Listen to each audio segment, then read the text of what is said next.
Setelah WHO secara resmi mengumumkan COVID-19 sebagai pandemi dunia, banyak sekali informasi terkait penyebaran virus corona. Baik dari jumlah kematian yang disebabkan virus tersebut, perjuangan tim medis dalam menghadapi pandemi, kepanikan masyarakat di seluruh dunia, efek samping virus corona terhadap perekonomian dan berbagai aspek lainnya dalam suatu negara, hingga tips atau kiat penanganan corona yang dapat dilakukan masyarakat. Tapi setelah membaca dan memahami, bagaimana menurutmu? Apakah informasi tersebut dapat dipertanggungjawabkan? Nah, sekarang media kita hadir untuk memberi fakta yang sudah seharusnya kamu ketahui. Di media sosial, info terkait bagaimana masyarakat sebaiknya menghadapi virus corona telah banyak beredar. Salah satunya informasi terkait pencegahan virus corona dari UNICEF, yakni lembaga PBB yang fokus di bidang kemanusiaan, pembangunan, dan anak-anak.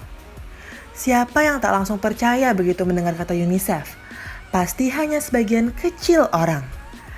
Nah, sebelum membahas lebih lanjut, inilah informasi yang kabarnya diberikan oleh UNICEF.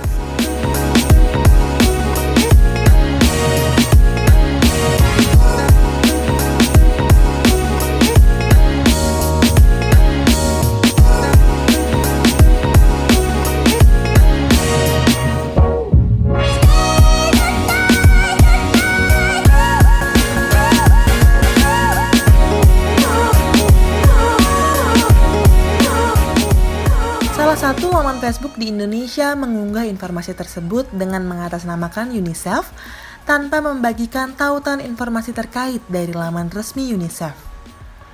Unggahan ini telah mendapat sekitar 1.800 likes dan dibagikan lebih dari 8.700 kali di Facebook.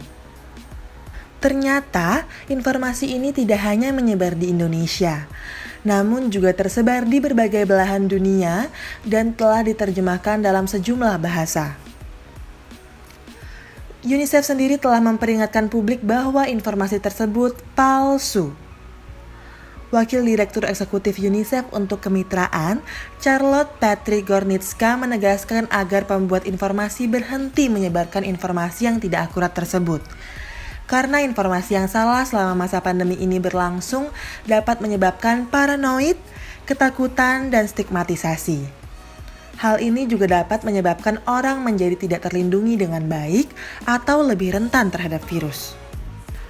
Gornitzka pun mengatakan bahwa menghindari memakan es krim atau makanan dingin lainnya untuk mencegah penularan virus tersebut merupakan informasi yang sepenuhnya tidak benar.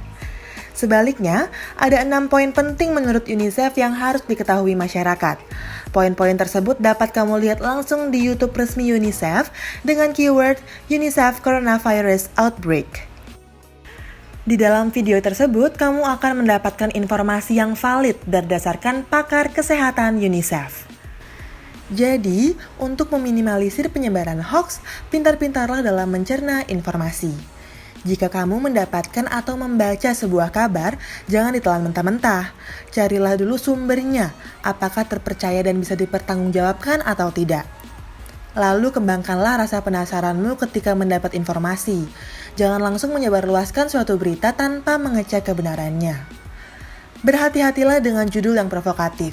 Karena kebanyakan berita tersebut diambil dari laman resmi berita terkait, namun sedikit diubah sesuai dengan persepsi pembuat hoax. Perhatikan juga keaslian fotonya. Tidak hanya tulisan saja, berita bohong dapat berupa foto yang telah dimanipulasi dengan tujuan untuk memprovokasi. Lalu perhatikan keaslian alamat situs laman. Terkadang banyak yang menyebarkan berita hoax dengan membuat alamat situs laman yang mirip-mirip dengan situs laman terpercaya sehingga pembaca dengan mudah terkecoh. Dan yang paling penting, ketika kamu menemukan berita bohong atau hoax, langsung laporkan ke Kementerian Komunikasi dan Informatika melalui surel aduankonten@mail.kominfo.go.id. Nah, para kaum millennials, sangat penting bagi kita untuk berkontribusi dalam mengawal dan mencegah penyebaran hoax, terlebih dalam situasi pandemi COVID-19 seperti sekarang ini. Maka dari itu, cermatlah dalam menerima ataupun menyebar suatu informasi.